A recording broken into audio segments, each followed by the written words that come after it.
Lo primero que quiero comenzar a hablar en esta mañana, bueno, ya es tarde, en esta tarde, es que no sé si ustedes son como muchas personas que al principio de años o al final del año anterior van a hacer resoluciones. Yo hago una que otra por ahí, no te voy a mentir. Yo hago unas ciertas resoluciones y lo que hago es que la escribo, obviamente, y al final de año hago un pequeño inventario a ver si lo logré y lo hice lo que yo estaba justamente pidiéndole al Señor que me ayudara a lograr en este año.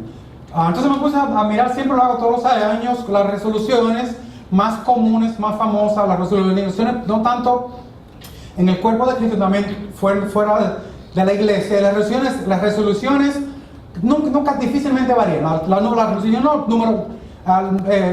más comunes para el año 2019, las tres más comunes, la número 1 es hacer ejercicio.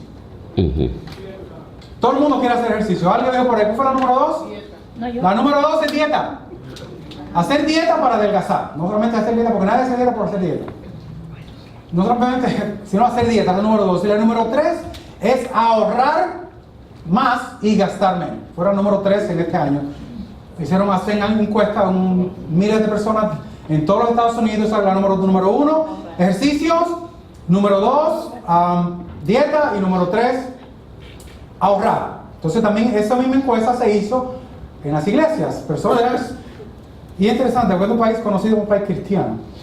Entonces tú le preguntas, te una persona hace la misma pregunta: ¿cuáles son tus resoluciones? Si no se las hace en el ámbito cristiano, te van a hacer estas 3 respuestas que yo te acabo de dar. Pero si se le hace a una persona que en el ámbito cristiano llega, oye la respuesta que dieron. Número 1, estudiar más la palabra de Dios. Eso fue el número 1 en todos los Estados Unidos. Número 2, orar más. Y número 3, ser más compasivo. Número 1, leer y aprender más la palabra de Dios. Número 2, orar más. Y número 3, ser más compasivo. La número 1 fue la palabra de Dios. Y por eso dije, por así decir un poquito, mi pequeña novela esta mañana. Porque con la boca decimos algo, te entrevistan por ahí, te paran en la calle. Yo quiero aprender más, quiero estudiar más la palabra, quiero la palabra. Pero cuando te presenta la oportunidad, cualquier cosa que se ponga por el frente, mira, tú mira para afuera, como vi por ahí, alguien puso, no sé, alguien puso por ahí, dice, hoy voy a hacer ejercicio y mira para afuera, hay una nube chiquitita, y dice, no, pero parece que va a llover, así que hoy no voy a hacer ejercicio. Y a veces somos así. Cualquier cosita la utilizamos para no hacer la voluntad de Dios. El mundo se carga de eso, el diablo, que no reprenda, se carga de eso. A veces nuestro entorno se carga de eso, pero nosotros tenemos que tomar decisiones conscientes para acercarnos más a nuestro Dios, acercarnos más al Señor. A la razón que nos mencioné esta semana, una semana pasada, porque justamente la segunda semana, ya hoy estamos a 13, del 13 en adelante, que las resoluciones comienzan a irse por la ventana. Todas estas personas que hacen todas esas resoluciones, que voy a hacer esto, quiero hacer eso, ya la segunda y tercera semana comienzan a olvidarse completamente de todas esas resoluciones que hicieron al principio del año. Oye bien, de cada 10 personas, solamente 4 logran terminar el mes de enero con la resolución. De cada 10, o sea que solamente un 40% de las personas que hacen la resolución llegan al final del mes de enero. La resolución nuestra como iglesia te la voy a compartir. Y la que es la misma del año pasado. Una de las mismas del año pasado. Acercarnos más a Dios por medio de su palabra. Acercarnos más a Dios, porque tú no vas a conocer a Dios si tú no abres tu Biblia, hermano. No solamente suficiente de abrirla, porque yo conozco muchas personas que abren su Biblia, inclusive la estudian. Yo tuve un maestro en la universidad secular allá en Nueva York, que ese tipo se conocía, un maestro de filosofía. El tipo se conocía la Biblia. Yo en ese entonces tenía como 2 años de seminario. Yo tenía como 19 años de edad allá en Nueva York y estaba estudiando en una universidad. Y una clase que decidí tomar fue una clase de filosofía para poner 3 créditos más en mi currículum. Entro a la clase y lo primero que el tipo dice, como todo el maestro de psicología, que aquí no se puede hablar de Dios. Yo no creo en ningún Dios. Yo no creo en Buda, yo no creo en Buda, no creo en Jesús. Comenzó a hablar, aquí no vamos a hablar de Dios. Pero este señor conocía la Biblia más que yo. Y yo tenía 2 años de seminario. Yo tenía 19 años de edad. Soy mucho más mayor que yo. Porque conocía la Biblia. Tú le mencionabas el libro de Oseas y la buscaba de una vez. ¿Qué dice Juan 3:16? ¿Qué dice Filipenses 4? Se lo sabía de memoria. ¿Sabes lo que te indica eso a ti? Que leerla y conocerla no es suficiente. Oye bien, siempre lo digo. Todos sabemos que estas resoluciones son buenas. Todos queremos hacer ejercicio. Sabemos que hacer ejercicio es saludable para el cuerpo. Inclusive este es el tiempo, este mes, el mes de enero, es el mes que todos los gimnasios hacen la mayoría de su dinero. ¿Sabías? Dime, cabrón, money. En el mes, hace mucho dinero en el mes de enero. Porque todo el mundo llega el mes de enero, no, y se mira la pancita, y van, no, y hacen un contrato de 1 año, de 3 años, en el LA Fitness, en el whatever gimnasio, y van y se meten ahí 2 semanas, y el resto del año lo pierden. Yo lo he hecho, así que no te rías, yo lo he hecho. Yo me he metido en un contrato y digo, a mitad de año, oye, pero los números, yo he pagado ya $600 y he ido 3 veces. Dividido, 600 dividido por 3, este gimnasio me está saliendo caro. Yo lo he hecho. Sabemos que hacer ejercicio es saludable para el cuerpo, lo sabemos. Pero ¿cuánto genuinamente lo hacemos todo el año religiosamente hablando? Lo sabemos, como se me dicho, que lavarnos los dientes después de cada comida, o pasarnos el hilo dental, o comer saludable. Sabemos que es bueno, ¿no? Es bueno para el cuerpo. Pero cuando te ponen ese plato de frijoles con pernil y yuca frita y todas esas cosas, no, qué dieta, qué cuerpo, no, tú estás rico. Entonces, saberlo no es suficiente. Queremos ser una iglesia, hermano, oye bien, que estudiamos la palabra, pero que también la vivimos. Que tú puedes salir por esa puerta, conociéndola y viviéndola. Hoy vamos a hacer una corta introducción, hacer lo más corta posible, de un libro muy interesante, el libro que acabamos de leer. Yo estoy un poquito atrasado, para que tú sepas, este son todos, el Señor en Cristo es bien interesante. Él puso en el corazón de varios de los pastores de esta iglesia, comenzando con el pastor Gary Kovac, enseñar el libro de los Hechos. Yo lo pensé a final del año pasado, como a final de noviembre. Deberíamos, porque es un libro muy interesante, por muchas razones, las cuales vamos a ver hoy. Lo puso en el corazón del pastor Kovac y lo puso en el corazón del pastor Alex, de la iglesia brasileña. Ellos comenzaron en noviembre. Yo estoy un poquito atrasado. Ellos el pastor Kovac va por mitad del libro y el pastor Alex va por una tercera parte. Yo voy un día te lo alcanzamos. Pero vamos a ver el libro de los Hechos. Es interesante que es uno de los libros más dinámicos de la palabra de Dios. Oye bien, uno de los libros más interesantes. Yo todos los años comienzo con 2 libros.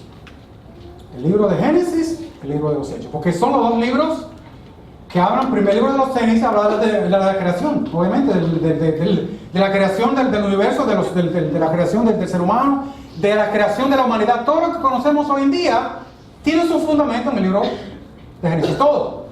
Nada que ha sido creado, esta silla, esto fue creado de la nada. Fue creado por algo que fue creado por Dios. Amén. Todo tiene su raíz en el libro de Génesis, inclusive el pecado. Inclusive el pecado. Señor. Entonces, otro libro es el libro de los Hechos. Si tú sacas estos 2 libros de la Biblia, es como quitarle 2 patas a una misa. Se cae completamente. El libro de los Hechos es uno de los libros, como dije anteriormente, los libros más dinámicos, más importantes. Y vamos a hacer un estudio expositorio de este libro, cronológico, comenzando el libro del capítulo 1 hasta terminarlos. Vamos a hacerlos, no vamos a estudiar todos los versículos, como tenemos un homework, una tarea para la escuela bíblica. ¿Cuál es la tarea? A ver, ¿quién se acuerda? Juan. ¿Qué capítulo? 1, 2 y 3. 1, 2 y 3, amén. Juan capítulo 1, 2 y 3. Aquí también yo te voy a dejar tarea. So, I'm going to be right with you, Sister Sandra. Dejándole tarea a los alumnos. Vamos a comenzar con la tarea. La tarea es leer el libro completo. No, leer el capítulo 1. Capítulo 1 del libro de los Hechos. Es cortito, nada más tiene 26 versículos. Vamos a estudiar los primeros versículos. Vamos a seguir enseñando, predicando a la palabra de Dios por medio de la escuela bíblica. Los miércoles, también los domingos, vamos a comenzar con este libro. Vamos a comenzar un poquito acerca de qué es el libro. Vamos a un poquito de historia, unos cinco videos del libro específicamente. Este libro conocido como la continuación de los evangelios. ¿Ustedes conocen cuál es el primer evangelio? Mateo, después Marcos, después Lucas y después Juan, ¿verdad? Es conocido como una continuación de los evangelios. Es una continuación, específicamente se ha dicho, del libro del evangelio de Lucas. Lucas, se supone, porque no está completa, él nunca se identificó ni en el libro de Lucas ni en este libro como el escritor del libro. Pero las personas que leyeron las cartas después de este señor Teófilo, en las iglesias que conocían a Lucas, de todos, unánimemente determinaron que Lucas fue el que escribió el libro de Lucas. Bueno, conocemos el libro de Lucas, también el libro de los Hechos. Ahora, Lucas, oye bien, un poquito de conocimiento. Lucas es el único gentil que escribió un libro en la Biblia, que aparece en la Biblia. El único. No sé si tú sabes, mucha gente piensa que Lucas fue uno que caminó con Jesús, que anduvo con Jesús.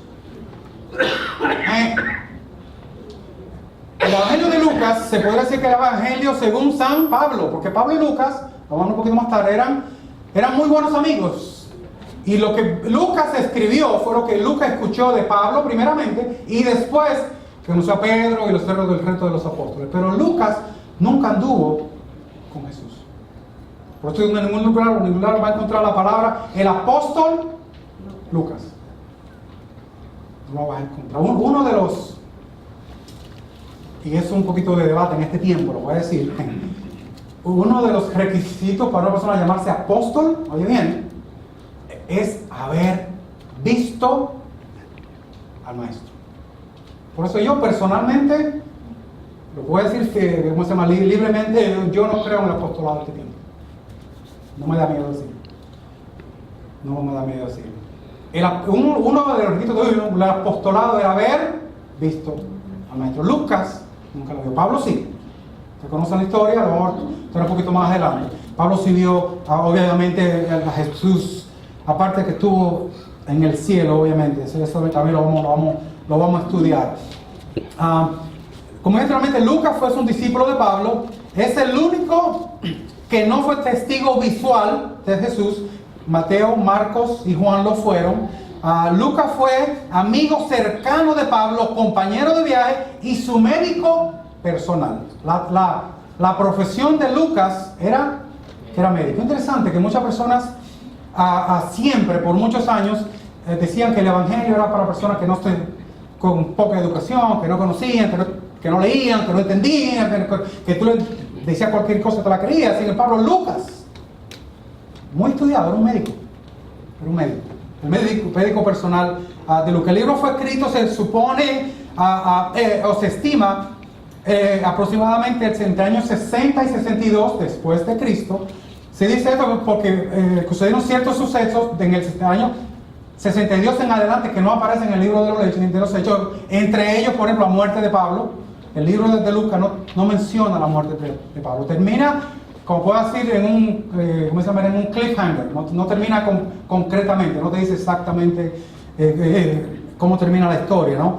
Pero sí sabemos que se supone que fue escrito antes del año 62 después de Cristo. Es también conocido, como no sé si tu Biblia lo dice, como los Hechos de los Apóstoles. Es el nombre que lo conocemos hoy en día. ¿Tú tienes tu Biblia o tienes tu celular? ¿Qué dice tu Biblia? A ver, alguien me diga por ahí. ¿Hechos de los Apóstoles o solamente dice Hechos? Hechos de los Apóstoles. ¿Alguien no dice solamente Hechos? Plain, sin nada. Todo dice Hechos de los Apóstoles. ¿Alguien la tiene en inglés? A ver. English, my English speakers. Barbie, ¿tú tienes la versión en inglés también o no? At the beginning, no, just Acts, right? Acts. Thank you. Gracias. Con eso quiero probar algo. Como ustedes saben, los títulos a la Biblia se lo dieron los hombres. Los hombres. Inicialmente, cuando encontraron este libro, lo único que decía en este libro era la palabra griega praxeis.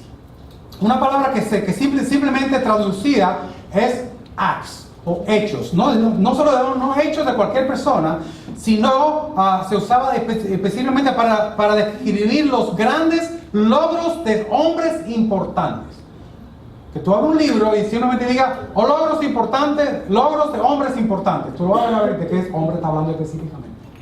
Esto de los Hechos de los Apóstoles apareció específicamente con la Reina Valera en el año 1504, algo por ahí, 1500 y pico. Pero originalmente simplemente se conocía como el libro de Hechos. Y lo voy a decir porque creo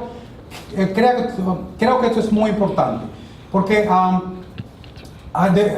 del año que fue descubierto este libro, se han dado muchos títulos a este libro. Entre ellos que conocemos hoy como Hechos de los Apóstoles.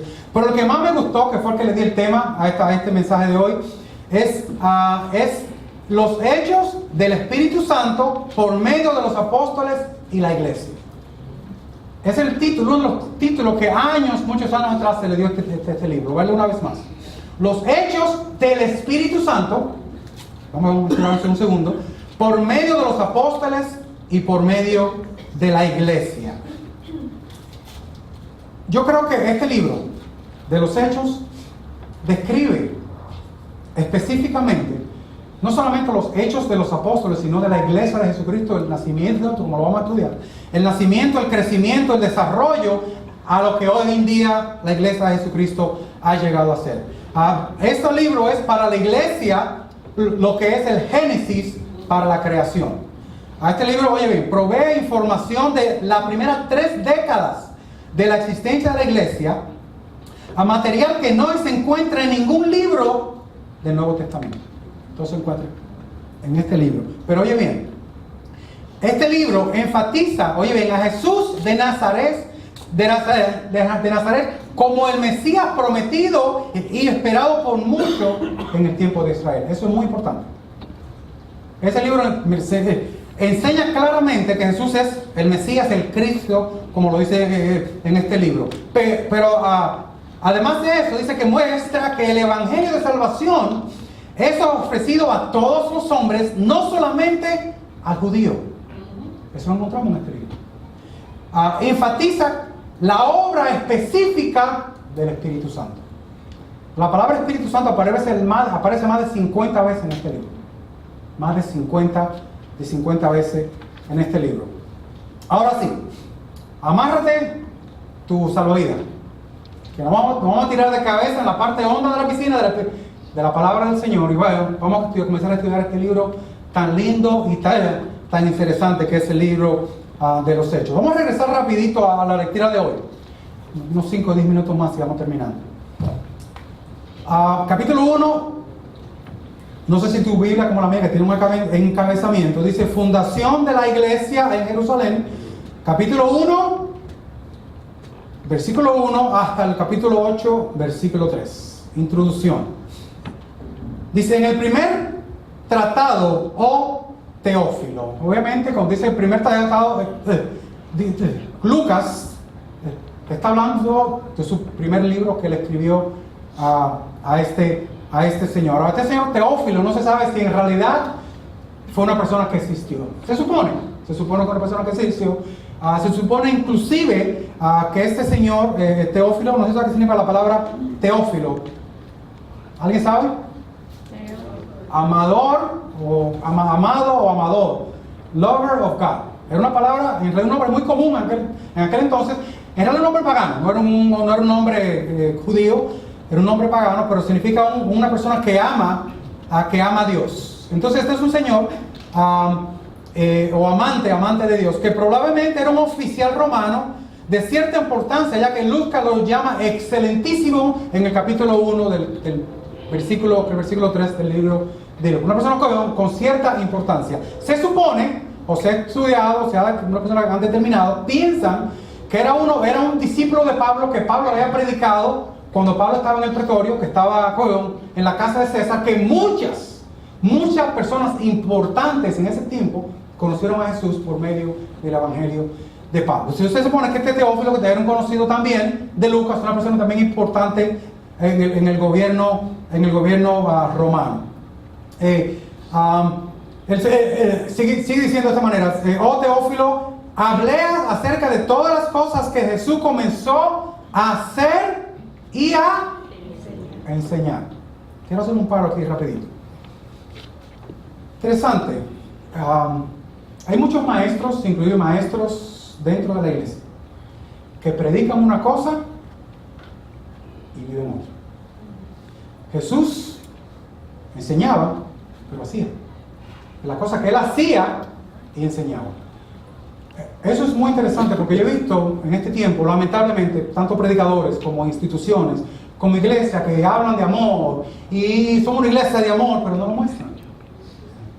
O una iglesia de perdón, de restauración, pero no lo muestran. Hablan de ministerio y cosas que están en la Biblia. Pero oye bien, el mundo está mirando de afuera lo que tú y yo estamos haciendo, no lo que tú y yo estamos predicando. ¿Tú sabías? Tus hijos, mis hijos, lo voy a decir, no le importa un pepino lo que tú le leas en la mañana o en la noche. Si tú le lees la palabra en la mañana y se la lees en la noche, él está mirando lo que está dentro del sándwich. En la mañana está el pan y en la noche está el pan. En el medio cae jamón, queso, o le está dando basura. Oye bien, hermano que me está escuchando, tus hijos te están mirando lo que tú estás caminando. La gente está afuera, la gente no cree, lamentablemente, en este tiempo, no cree por el testimonio de los cristianos. Es lamentable tener que decirlo, pero es la realidad. El Señor Jesús dijo, ámense los unos a los otros, para que ellos crean que Jesús, que Dios me envió. La gente no cree, lamentablemente, por la falta de amor. La falta de amor en el cuerpo, no es el cuerpo de Cristo por lo de afuera, sino el cuerpo de Cristo con el cuerpo de Cristo. Esta semana, en el miércoles, estuvimos hablando de los dos cimientos, lo que tuvieron acá. De los dos cimientos, el cimiento en el final del Sermón del Monte, cuando Jesús habla específicamente de los dos cimientos. No hay un tercer cimiento, ni un cuarto, no hay dos. O estás en Jesús, o estás en el mundo. Y si estás caminando como los del mundo, no te engañes que no estás con Jesús. No te engañes, no hay dos cimientos. Entonces Jesús no solamente enseñaba, sino también vivía. Me encanta ese aquí. Dice que Jesús comenzó a hacer y a enseñar. Entonces dice, hasta el día que fue recibido arriba. ¿Eso qué significa que fue recibido arriba? Significa cuando Jesús tenía una misión. Jesús siempre dice por ahí que Jesús fue el primer misionero. Jesús dejó su trono de gloria y bajó acá a la tierra, se hizo hombre como tú y yo, y como estudiamos esta mañana, le dio hambre. Se cansó. Lloró. Fue hombre igual que tú y yo. Fue hombre físico. Oye bien, se hizo hombre para dar nosotros vida eterna. Esa fue su misión. Pero una vez su misión terminó, es como una persona, un soldado que está en el ejército y lo mandan a hacer una misión a rescatar a alguien, por ejemplo. Una vez esa misión termina, tú regresas a la base, ¿cierto, hermano Max? Tú terminas tu misión y tú regresas a tu base. Jesús terminó su misión, que fueron 33 años aquí en la tierra. ¿Dónde está Jesús en este momento? Sentado en la diestra. Sentado a la diestra de Dios Padre. Yo no me imagino, Señor Jesús con un command center, como va ahí en el Pentágono, muchas computadoras, no estoy exagerando, obviamente, porque no hace falta computadora. Pero está con su command center, mirando absolutamente todo lo que está sucediendo en la tierra. Delante de ti, cuando metemos las 4, o cuando estamos obedeciendo, está mirando. Jesús está mirando. Pero ya su trabajo físico acá en la tierra ya terminó. El que dijo que te dice a ti que vio a Jesús, que entró por una puerta y se le presentó, le hizo que sí, ok, no te voy a decir que yo lo dudo, pero tengo ciertas reservas, porque el trabajo físico de Jesús acá en la tierra terminó. Él lo dijo específicamente, yo me voy. Juan lo dijo muchas veces, entonces, yo me voy, pero no lo voy a dejar huérfanos. Su trabajo físico en la tierra terminó. Vamos a ver un poquito más adelante quién está operando aquí en la tierra por el Señor Jesús. Dice que una vez fue recibido allá en el cielo, ya está en el cielo. Dice, después de haber dado mandamiento, ¿por quién? Por el Espíritu Santo a los apóstoles que él había escogido. Dos cosas. Número uno, Jesús no tiene nada apartado del Padre. Apartado de la Trinidad, Jesús no hace absolutamente nada. Oye bien, uno de los elementos, vamos a decir, uno de los, no elementos, uno de los, de las partes de la Trinidad que más se menosprecia en este tiempo es el Espíritu Santo de Dios. Las iglesias, los hermanos, los pastores, las parejas, tomamos nuestras propias decisiones, hacemos nuestras propias cosas, metemos nuestras patas sin ayuda del Espíritu Santo. El Señor específicamente le voy a dejar otro paracleto, otro ayudador. Es la idea de que tú no puedes hacer nada sin esa persona. Pero nosotros tomamos ¿cuándo fue la última vez? Inclusive instituciones cristianas toman el Espíritu Santo en cuenta para tomar decisiones. Ya no existe hoy en día. Ya no existe. Ser pastor, ser líder, ser los diáconos, dice, bueno, esto es lo que vamos a hacer porque tengo una visión y esto es lo que vamos a hacer. La iglesia primitiva no funcionaba de esa manera. Por eso, como dije, me aparece más de 50 veces la palabra el Espíritu Santo, buscando y esperando al Espíritu Santo, que el Espíritu Santo obrara. Entonces, el Señor Jesús habló a los discípulos por medio del Espíritu a los que escogió. Esa es otra cosa también muy importante.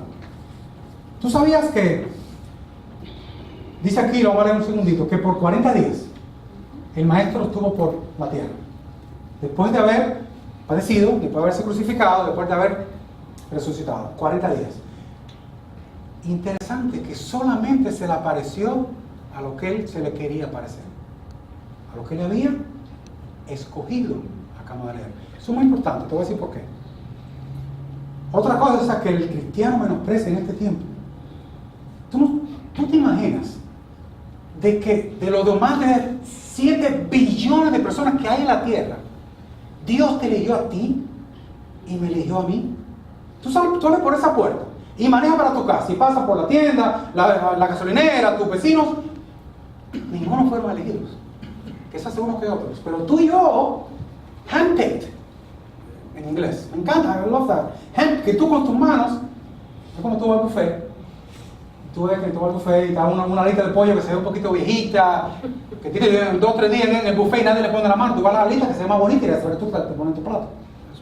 O cuando tú eres un equipo de fútbol o de béisbol y están todos los chicos ahí que van a jugar y tú comienzas a elegir los mejores jugadores. Tú fuiste elegido por Dios, hermano. ¿Sabes desde cuándo? No desde el día que tú naciste. Desde antes de la fundación del mundo, Dios sabía que Darín iba a ser elegido. ¿Usted imagina lo importante que es eso? De que Dios, Jesús, no se le reveló a todo el mundo. No fue a todo Jerusalén y se presentó a una sinagoga como lo hacía todos los sábados. Él resucitó y no se fue a una sinagoga. Lo pudo haber hecho, hermanos. ¿Por qué? Muchos son llamados, todos son escogidos. Se le apareció específicamente, como dice aquí, lo que él había escogido. ¿A quienes? Versículo 3. A quienes también después de haber padecido, puede haber sido crucificado y resucitado, se presentó, como dice aquí, vivo. Bien alto, tome escuche por favor. Se presentó como vivo, con muchas pruebas indubitables, o sea, sin duda, apareciéndoles durante 40 días y hablándoles acerca del reino de Dios. Acerca del reino de Dios. En esos 40 días, él comió con ellos. Me imagino que quizás se rió con ellos, lloró con ellos, le enseñó, le habló, le animó 40 días. Vivo después de haber resucitado. Oye bien, este versículo prueba específicamente de que Jesús resucitó. Este versículo nos enseña a nosotros que Jesús, después de haber sido crucificado, enterrado por 3 días, resucitó. Esa es una de las enseñanzas más primordiales, oye bien, del Evangelio. La resurrección es el centro mismo de la predicación del Evangelio. Tú sabes que muchas iglesias en este tiempo solamente hablan de la resurrección una vez al año, el domingo de resurrección. Inclusive, el día que hablamos de la Santa Cena, que nosotros la celebramos una vez al mes. ¿Cuántas veces tú crees que la iglesia primitiva celebraba la Cena del Señor al mes? Cada vez que se reunían. Si se reunían 2 veces a la semana, regularmente se reunían todos los domingos, para que tú sepas. Se reunían a celebrar, entre otras cosas, la Cena del Señor.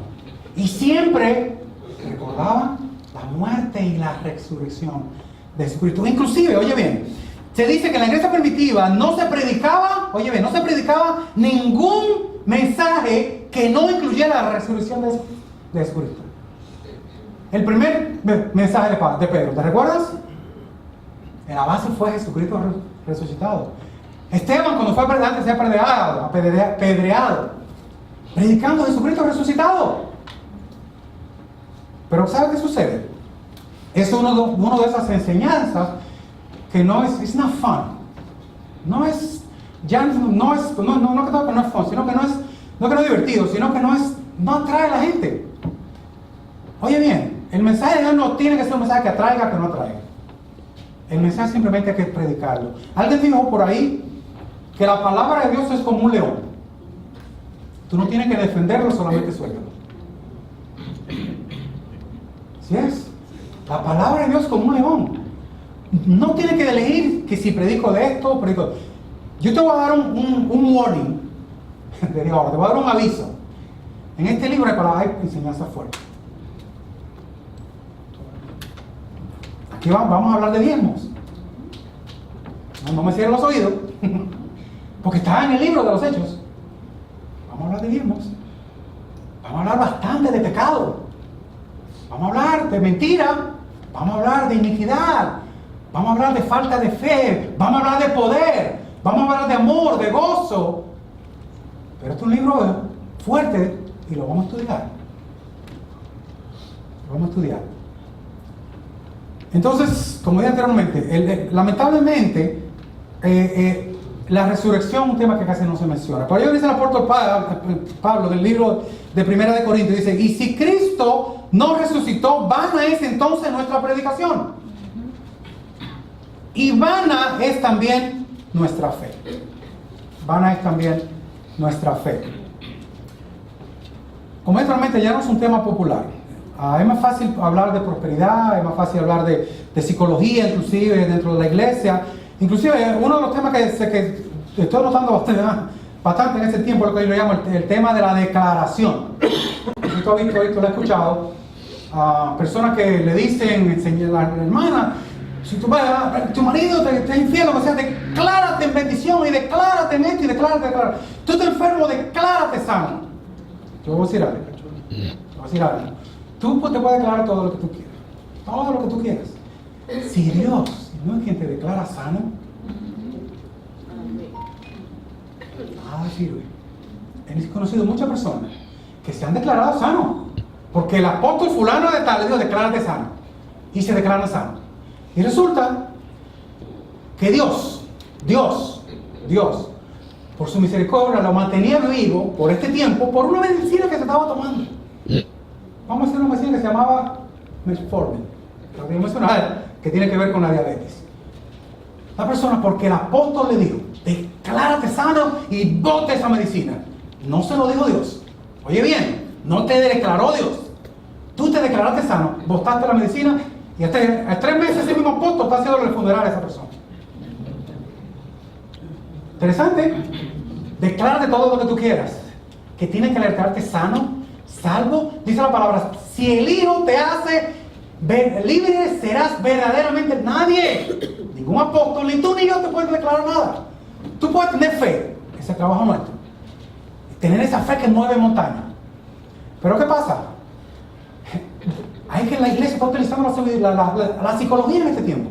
Porque los psicólogos te dicen a veces, tu mente puede controlar tu cuerpo, y si tú piensas, si tú haces, y tú piensas positivo, y la energía positiva que tú puedes traer. O sea, la iglesia se ha metido exactamente lo mismo. Tú te levantas por la mañana y declárate en bendición. Tú vas que tu marido va a venir a los pies de Cristo. Sin embargo, entre la mañana y en la noche, el testimonio que tú le estás dando a tu marido no es para que venga a los pies de Cristo. Tú puedes declarar todo lo que tú quieras. Tu testimonio es que lo que él o ella está mirando. Lo que digo una vez más, eso es popular. La gente es lo que quiere escuchar. Yo siempre digo, nosotros podemos llenar esta iglesia en cuestión de unos meses. Amén, lo podemos hacer. Lo podemos hacer. Vamos a comenzar a predicar lo que mucha gente está predicando. Y se nos va a llenar en un momento. Pero eso es lo que Dios está buscando.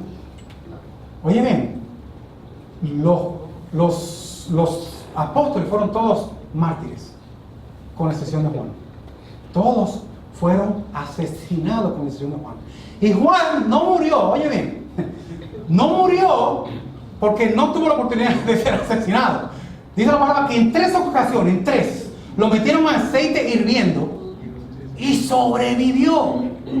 Porque Dios había determinado, oye bien, determinado que él no iba a morir, que iba a morir una muerte natural.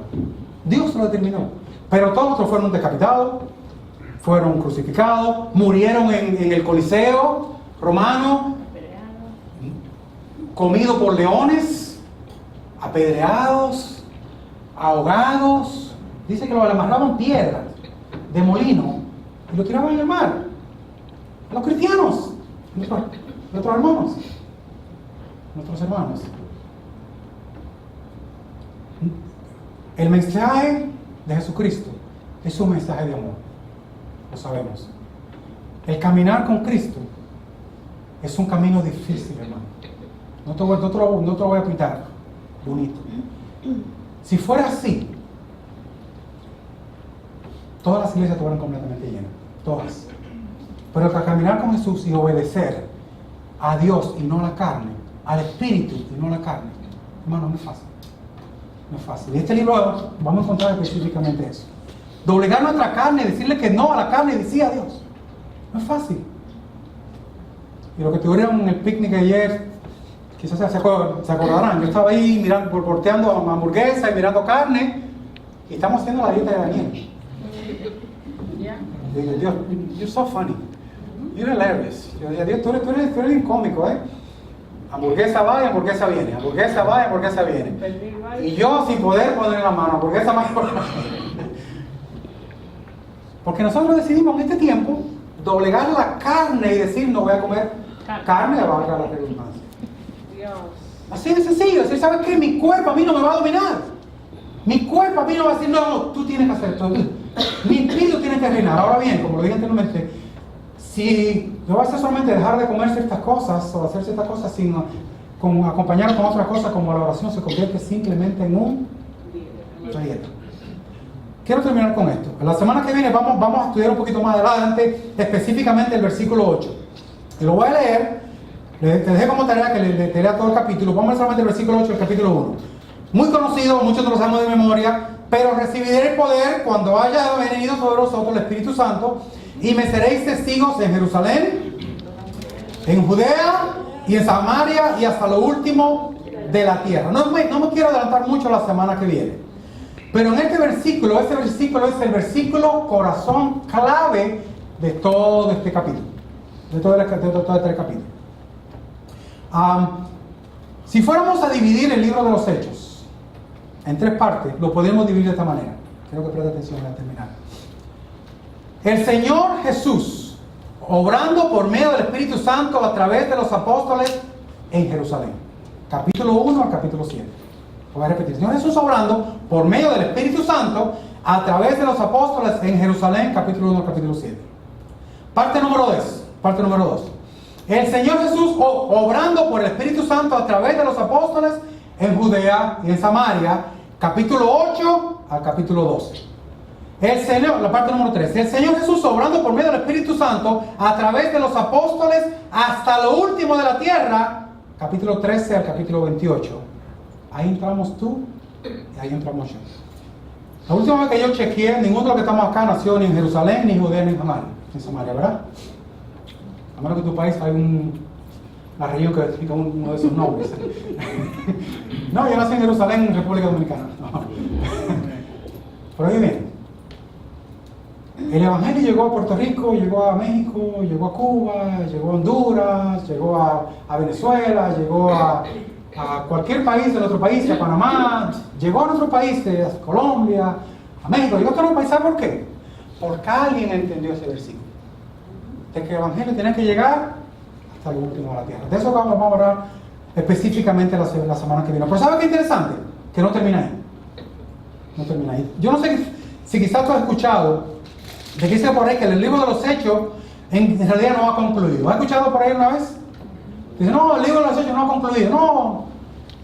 Si fuéramos a decir que el libro de los Hechos de los Apóstoles no ha concluido, estamos mintiendo. Porque yo no veo a Juan caminando por ahí, ni veo a Pedro, ni a Jacobo, ni ninguno de ellos caminando por ahí. No lo he visto. Ni este año, ni el año pasado, ni el año pasado. No lo hemos visto. El hecho de los apóstoles se cerró. Se cerró. Pero ¿sabe qué queda abierto? Los hechos de la iglesia de Jesucristo. Porque en este libro encontramos el comienzo, el nacimiento de la iglesia. Pero ¿sabe qué dijo el Señor Jesús? La puerta del infierno no prevalecerá contra su iglesia. Ese eres tú y ese soy yo. Los hechos de los apóstoles terminaron de hacer. Pero los hechos de la iglesia se siguen escribiendo. Y yo me pregunto esto, ¿cómo eso termina? Si Lucas estuviera aquí con nosotros, el doctor Lucas, conocido como San Lucas, si estuviera con nosotros aquí y tuviera lápiz y papel, ¿qué estuviera escribiendo?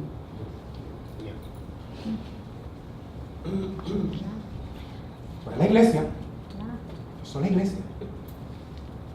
¿Qué estuviera escribiendo? Le dije, hermano, que esto va a ser una enseñanza un poquito difícil para muchos. Van a escuchar cosas que quizás no les va a gustar. Si Lucas estuviera aquí, oye bien, ¿qué estamos haciendo con el poder del Espíritu Santo que Dios nos dejó? ¿Qué estás haciendo? ¿Qué estamos haciendo como iglesia? ¿Qué estás haciendo individualmente? Porque como te dije anteriormente, esto no es cuestión de equipo. Tú tienes tu responsabilidad, yo tengo la mía, pero tenemos que hacerla. Si Lucas estuviera aquí, yo diría que se pusiera a llorar. Porque no una iglesia que Lucas llevaba con Pedro, que encontrara a los cristianos trabajando para el reino de Dios. Este libro comienza diciendo específicamente eso. El Señor Jesús, antes de subir, dice, hablándolas acerca del reino. Y se llega al último capítulo del libro de los Hechos. El último versículo, el último 2. Y Pablo permaneció 2 años enteros en su casa alquilada y se recibía a todos los que venían predicando el reino de Dios. Comienza el capítulo, el libro como lo termina. Y en el medio, en el sándwich, encuentra la iglesia de Jesucristo trabajando. Encuentra la iglesia de Jesucristo haciendo lo que Jesús lo llamó a hacer. Hermano, es muy fácil salir por esa puerta y ignorar esta palabra que estamos hablando. Muy fácil. Muy fácil. Mientras tus seres queridos, mientras tus vecinos se van al infierno. Mientras tú mismo no estás obedeciendo a la palabra de Dios. El Señor Jesús no está buscando sacrificio, está buscando obediencia. Siempre lo digo y lo voy a seguir diciendo. El venir a la iglesia es uno de esos, hermanos. Pablo dijo, hay muchos que dejan de congregarse. Hermano, mi corazón llora al saber que hay tantos hogares que esta misma semana que salgo me van a estar llamando. Yo le preguntaré, el domingo no te vi en la iglesia, no te vi en la escuela bíblica. Eso es lo que menciona este libro. Vamos a estudiar. A mí no me parece el tema. Hay temas que son difíciles, por aquí mencionar. El pecado, hermano. El pecado. Desobedecer a Dios es saber hacer lo bueno y no hacerlo. Es pecado. ¿Por qué estamos como estamos? No va a haber un cambio, hermano. No va a haber un cambio. Si la iglesia de Jesucristo no toma ese poder que le ha dejado. Cierra tus ojos, vamos a orar y vamos a terminar.